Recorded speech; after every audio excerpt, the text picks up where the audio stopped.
El primero está relacionado con una propuesta nacional que vi hoy en los medios de comunicación que salió, que el gobierno va a cambiar los horarios de trabajo para viabilizar el tránsito. Y lo primero que no es una moción nueva, eso se ha dicho durante mucho tiempo. Lo segundo es que siempre que toquen este tema tienen que partir de una realidad. Y la realidad es que la capital no es el país. Consecuentemente, cambiar todo para beneficiar a la capital, y digo la capital porque los grandes tapones, los taponamientos que hay aquí, el tránsito vehicular irradia en la capital y en Santiago y quizás en San Francisco. Pero no creo que tenga que ver de manera masiva en las 32 provincias del país. Entonces se está buscando una solución de un problema capitalino como si fuese para territorio nacional. Y podría ser un error, pienso yo. Pero además parten ellos, los señores que expusieron hoy en un foro para esos fines, para anunciar eso, de que van a ser entre las medidas que van a tomar la sincronización de los semáforos. Yo creo que la sincronización no tiene absolutamente nada que ver. Y lo digo a partir de experiencias vividas. A veces usted va por la Lincoln, por la Churchill, por la Gómez, por la 27, usted ve 5 semáforos en verde uno detrás de otro y usted dice, contra, voy a avanzar. Sin embargo, en un semáforo en verde usted pasa, pero en el otro semáforo en verde hay un jodido AME que está paralizando el tránsito. Así es. Yo nunca puedo entender eso. ¿Cómo es que hay 5 semáforos sincronizados, coordinados, y en uno de ellos o en 2 de ellos tiene que haber un jodido AME? Eso no ayuda en absolutamente nada. Lo que quiero decir es que esa sincronización, mientras tengamos AME en horas determinadas haciendo el papel de los semáforos, no nos servirá absolutamente de nada. Yo creo que sí se pueden hacer algunas cosas para viabilizar, como el cambio de horario, pero el cambio de horario ¿en qué instituciones? Bueno, yo creo que 2 instituciones básicas. Lo primero es que el horario para entrar a las escuelas y colegios sea el mismo, pero entrar a las instituciones públicas sea otro.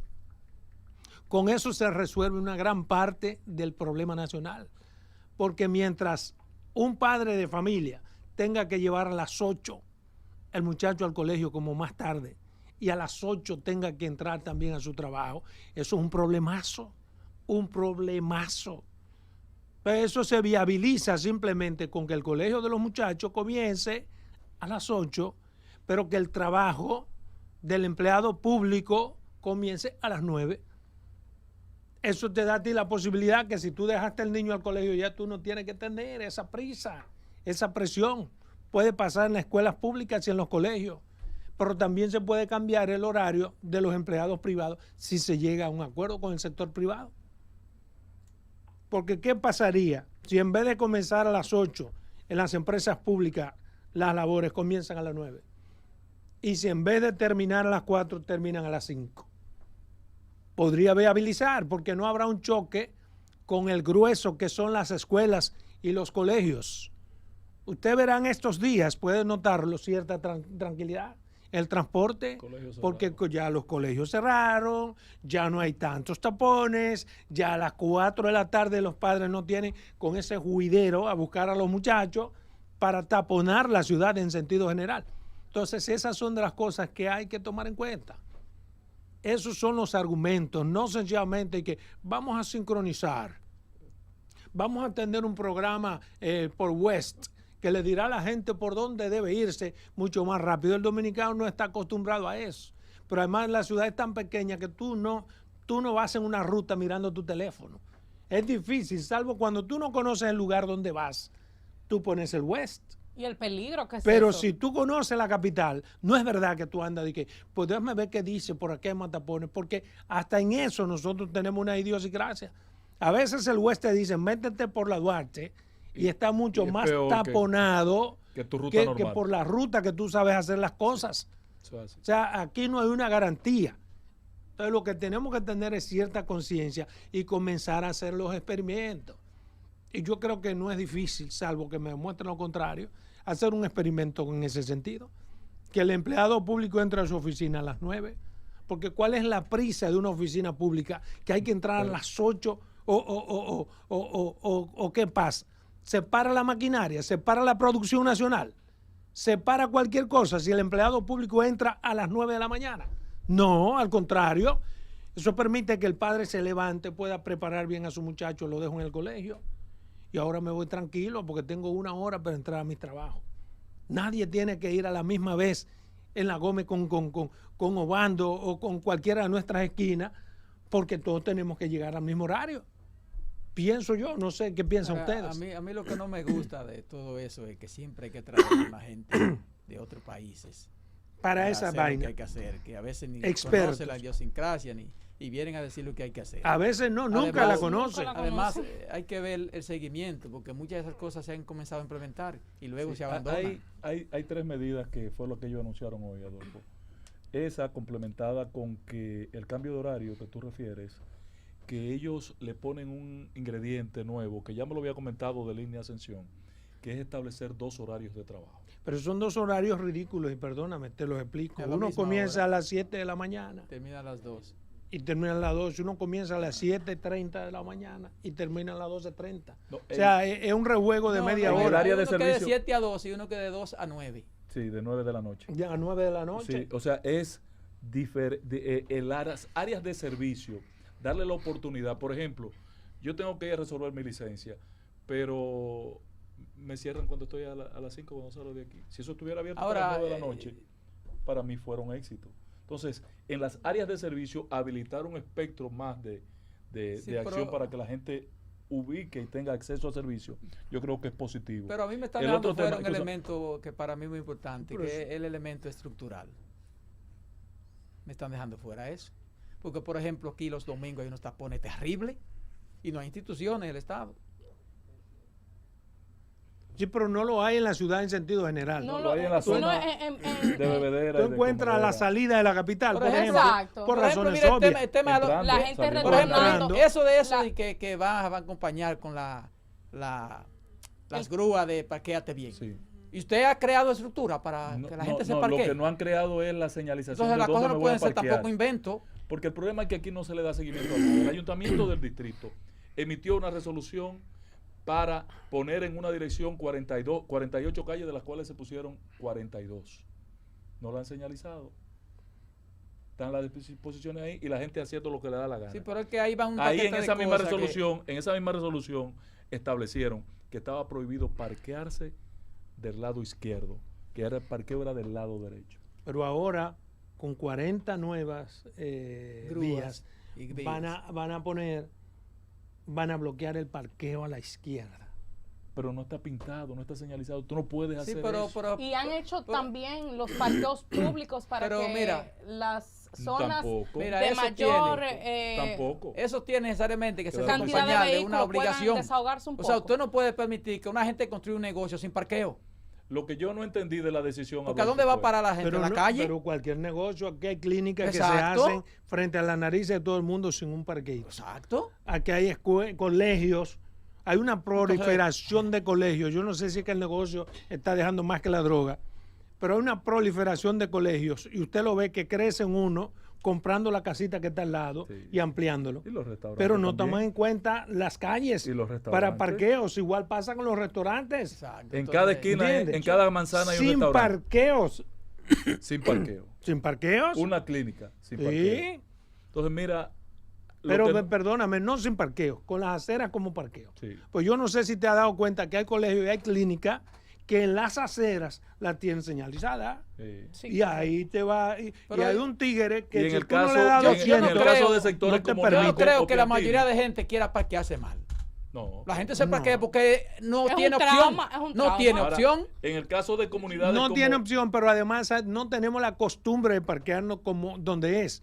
Me refiero, al dominicano le gusta que lo dejen justo en la puerta de donde va. Sí. Sin embargo, cualquiera de nosotros que ha ido a otro país, ha tenido que parquearse a 4 esquinas y baja tranquilito, caminando. O donde la guagua te deje. Entonces tú te para un ardito autobús porque ahí es que la señora te dice que la deje. Y déjala más para adelante. ¿Dónde está el módulo de la guagua? Te dejan ahí y te abordan también donde quieran. Perfecto. Pero otra cosa que se da, por ejemplo, tiene que eso ir concomitantemente también con seguridad. Tú no puedes ir a un lugar y dejar el vehículo tuyo a 1 kilómetro. No lo encuentro. Porque tú no tienes vehículo si lo dejas así. fácilmente no encuentran ni el vehículo. Entonces ese es otro problema. Ahora, pero yo debo decir que de esas medidas anunciadas, todas me hacen mucho ruido. Yo, por ejemplo, hoy viví una experiencia que yo dije, pero ¿y qué selva es esta? Yo iba circulando en la Máximo Gómez con César Nicolás Penson y el semáforo en verde, el DGCET, el agente de DGCET, detuvo el tránsito para que el peatón cruzara hacia... Una locura. Una locura. Sí, lo hacen, yo lo he visto. Sí. Lo entiendo. En vez de educar al peatón a que tenga que esperar el que fácilmente si tú no identificas al DGC, te llevas al DGC y te llevas al peatón. Provoca un accidente. Y va preso. Es una locura. Hay que esperar que cambie a rojo. Entonces, ahora, lo que... No, perdón, patrón, para concluir, no veo cómo pretenden implementar una serie de medidas cuando no tienen algo tan sencillo como el personal capacitado para ejecutar esas medidas. Por otro lado, aquí hablamos del tema de el impedimento de giros a la izquierda en ciertas vías. Documento. Está en el documento 38, y yo honestamente no creo que tengan un estudio absurdo, que hable de la pertinencia de esa medida. Se ejecutó en la intersección Máximo Gómez con 27, un absurdo. Creó un trauma que detiene la circulación de una persona por más de 15 a 25 minutos. Y que te manda sin necesidad, perdóname. Hacer un recorrido que esa es de locos. mi vía. Si tú vienes de Santo Domingo Este, tú no puedes doblar a la izquierda. Pero no tomaron en cuenta que ¿a dónde tú vas a ir a hacer es justo necesario. No, primero que es necesario, porque tú tienes que doblar en la Máximo Gómez. Ahí hay universidades, ahí hay clínicas, hay instituciones. Tú tienes que doblar ahí. Entonces te mandan a doblar a la o sea, eso... ¿cómo se llama esta que está más? La Tiradentes. En la Tiradentes. Pero no se puede girar en U. Tú tienes que eso es lo que significa no puedes girar en U. Entonces, ¿qué te indica eso? Tienes que bajar la Tiradentes. ¿Qué te indica eso? O irte por la Pedro Enrique Ureña. Tienes que bajar por la Pedro Enrique Ureña. Eso es lo que significa que hacen las cosas de manera improvisada. No, mira lo que es que yo no veo. Yo no me puedo imaginar cuando entre en funcionamiento esa prohibición del giro a la izquierda de todas estas avenidas como Lincoln, Núñez de Cáceres y Lincoln con 27. Lincoln con 27. Ese giro es obligatorio. Claro. Bueno, que hagan un expreso entonces. Como debía ser obligatorio el giro en la Tiradentes con 27. Para eso sí se le ve ahí arriba. Pero hay un letrerito que se quedó ahí de cuando hicieron el túnel, que lo hizo de Andino. Se quedó un letrerito que dice prohibido el giro a la izquierda, que el ayuntamiento que tiene que quitarlo. El DGC se agarra de ese letrerito y dice, no puede ir a la izquierda porque mira lo que ahí está. Pero óyeme, ¿pero quién puso eso ahí? Eso que pasó en la Máximo Gómez con 27 no es tampoco una idea determinada. Eso fue tú sabes cuando se cayeron las losas, que hubo el aguacero, que hubo que intervenir eso. Y a alguien se le ocurrió, algún genio, sí, déjenlo así mismo. Sí. No está prohibido. Y yo he hablado eso con el director de DGC y te da unos argumentos pero que tú dices, pero vean. Ahí el gran ausente es el ayuntamiento. El rector del tránsito en el aquí no, aquí hay una autoridad del tránsito como el ayuntamiento. La ley dice que es el Intran. Lean la ley municipal. Pero una cosa es la ley municipal y una ley general, que es la ley de Intran. También, Adolfo. La ley del Intran, que es la que rige. ¿Entiendes? El ayuntamiento tiene que ver con la organización. Organización, rectoría y normativa. Claro que no. La normativa de tránsito, hay una ley general de tránsito de por Dios. Pues las ordenanzas del ayuntamiento en materia de tránsito son ordenanzas. Pues está bien, no me voy a desgastar. No, porque si hay una ley general de tránsito. No, la ley de municipio general también. No. Claro. Pero oye lo que te voy a decir. Pero escucha, hermano, hay una ley general, que no funciona, una ley de municipios. Exacto, y estamos hablando de una ley general de tránsito. Exacto, y estamos hablando de tránsito. ¿Quién tiene supremacía? Manda al Intran a coordinar con los ayuntamientos. La alcaldía por encima del Estado. Como tú digas, así es, bien. Mira, hay otro temita de manera breve que quiero compartir. Está relacionado con una medida que ha tomado el gobierno, que es la liberación del encaje legal. Unos 50.000 millones. 81.000 millones. 50.000. Porque los otros son llegó 81.000 con una partida que no se ha podido cumplir. Los de 14 no se han cumplido en los 17 de reenganche. Entonces, me quiero referir al tema porque esta tarde la Unión Nacional de Empresarios considera como positiva, pero insuficiente, si no se acompaña de decisiones estructurales, la liberación de 50.000 millones del encaje legal anunciado por la Junta Monetaria. La Junta Monetaria ha tomado esta decisión, como otras que ha tomado de esa misma naturaleza durante los años de gobierno de Luis Abinader, para referirme específicamente a la gestión. En esta ocasión lo ha hecho en la motivación principal de la Junta Monetaria, es para dinamizar la economía. Que está en el suelo. Decir dinamizar la economía para mí implica que la economía está paralizada. Como está paralizada, hay que dinamizarla. Otros dicen que la economía está en el piso. Pero la realidad indica que la economía está muy lenta y que las proyecciones económicas van a estar muy por debajo de todo lo que se proyectó. Por razones estructurales, por razones de decisiones que no se han tomado desde el gobierno y también por razones externas que tienen que ver con lo que está pasando en el mundo y cómo los precios se rigen en algunas materias, pero la economía está muy por debajo de lo que todo el mundo se esperaba. Pero ¿qué es lo que me llama la atención? Esa advertencia que hace esa Asociación Nacional de Empresarios, de que solamente esto tiene sentido si esa liberalización de 50.000 millones se hace de la manera correcta. Dicho de otra forma, en las liberalizaciones anteriores se ha hecho de una forma irregular, dicen los expertos, dicen los economistas. ¿Por qué? Porque cuando se quiere liberar una X cantidad de dinero, ya se sabe para quiénes van ese dinero.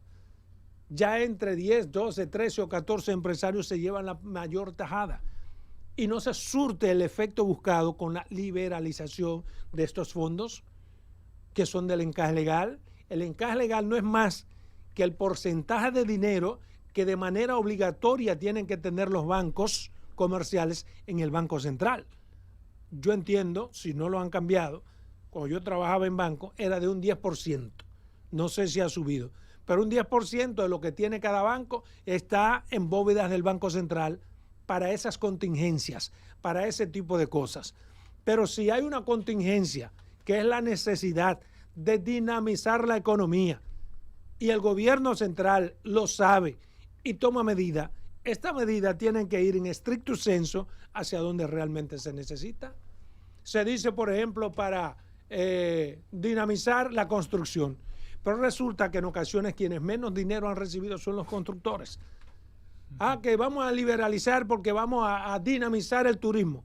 Pero usted habla con los señores del turismo y se da cuenta, primero, que no son los que necesitan todo ese recurso. Y segundo, que no han recibido la cantidad que se les ha prometido. Entonces, de nada sirve que estemos liberando recursos, poniendo recursos frescos para inyectar la economía, si solo beneficiamos a 10 o a 12. ¿Por qué no sirve? Bueno, porque sigue paralizada la economía, porque los que tienen una pequeña industria, porque los que queremos hacer una construcción no tocamos parte de ese pastel, no tenemos acceso a ese privilegio que es usted tener un dinero fresco a una tasa de un 9%, que es significativa, para que usted haga lo que tiene que hacer, se desahogue. Y eso es fácil ver los resultados. Basta con que un gobierno, con que este gobierno quiera ver en términos porcentuales cómo se utilizaron los dineros de las otras liberalizaciones que ha hecho en el pasado, para saber que no puede ir esta cantidad de recursos al mismo grupito, al mismo sector que ya se llevó todos los cuartos que las liberalizaciones anteriores. ¿Para allí qué van? A esto le faltó una cosa, Adolfo, para suplir ese déficit, esa mala experiencia, donde el Banco Central, la Junta Monetaria, tuvo que rehacer una inyección de recursos, porque entre 10 familias, 50.000 millones de pesos, eso es 25 familias que llaman y dicen, guárdame 2.000, guárdame 2.000, guárdame 2.000, guárdame 2.000, y te jodieron los 50.000 millones. De gente que tiene inversiones por más que eso, que no es para quedarse con ellos, no, que lo tiene, pero quizás no es la parte que lo va a poner a circular. ¿Se entiende? Entonces, ahí están ausentes las MIPYME, Adolfo. Sí. 81.000 millones. ¿Qué son? 14.000 que quedaron pendientes de principios de 2024. Según la información que servía el Banco Central ayer, entre los sectores que va a impactar está el de las MIPYMES. No dicen cuánto. decía, Tienen que decirle a los bancos cuánto pero, es para los MIPYMES, porque si no lo Correcto. dicen, ¿tú sabes quién le va a hacer ñau? ¡Ñau! ¿Tú sabes quién le va a hacer? Los grandes empresarios. No, yo llamo a mi ejecutivo, ni siquiera el ejecutivo, yo llamo al presidente del banco. Te habla Adolfo Salomón, sí. De ese encaje yo necesito 1.000 millones, páramelo. Y está hecho al otro día. Entonces, la MIPYME no tiene quien la defienda.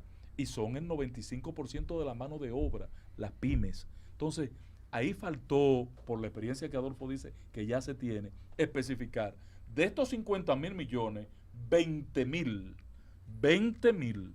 van direccionadas a las MIPYMES. Pero no solo que van direccionadas, Sí, porque hay en que términos establecer generales, que pueda. el banco te dice a dónde van direccionadas. Sí, te el dice problema es que no se producción, cumple. El sector producción, No, es que el banco te 14.000 para el dice, sector por construcción, pero y no 17.000 para reenganche. pero no se cumple. No se cumple, cumple. ¿tú entiendes? Entonces, el dinero está en una rotonda yendo a las 5 a 12 manos más importantes del país. Correcto. Y así no, pues, Por pues, ejemplo, así no se el avanza. Banco Central, la Junta Monetaria, debió definir, levantar, ¿por qué en el 24 quedaron sin colocarse 14.000 millones del encaje? Que el sector construcción no lo recibió. ¿Por qué? Porque le pusieron mucho pero para que el sector construcción recibiera esos chelitos. No lo pudieron accesar a ellos. Y eso no se Y un puede, sector que está en no se puede hacer depresión. directo eso. No, a cada sector. Sí, es cada sector. Se puede hacer de 1000 formas. Lo que pasa es que en donde quiera hay truco.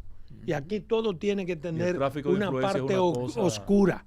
Aquí hasta para ese tipo de cosas, quien manda es el capital. ¿Entiendes? Claro.